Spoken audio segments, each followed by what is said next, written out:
د میدان وردګ ولایت د حج او اوقافو ریاست مسؤلینو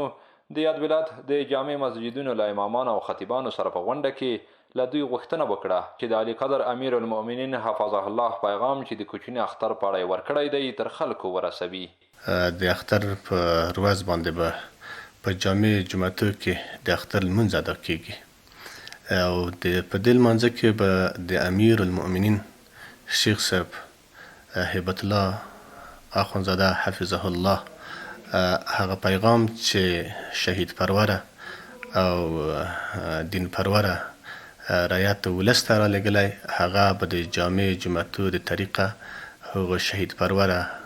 ولس ته خطیبان رسوي.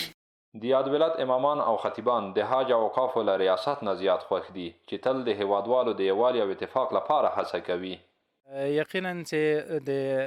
حج اوقافو ریاست موږ ته ډیر کار کړی ده او د امامانو لپاره خصوصا ډیر کار کړی ده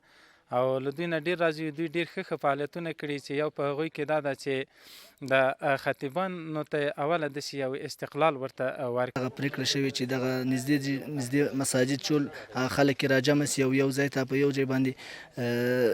د اختر لمونځ ادا کړي. دا به بالکل یقینا چې د خلکو د اتحاد او اتفاق او د دوی د همغږۍ او د هغه دپاره به ډېر یو غټ رول ولري. د دغه ریاست مسؤلینو راغلو خطیبانو ته د کوچني اختر د لمانځه د ادا کېدو په موخه سپارښتنې وکړې او ویې ویل چې د مرکز اړوند به د کوچني اختر لمونځ یو ځای د امان الله خان په لوبغالي کې ادا کړي.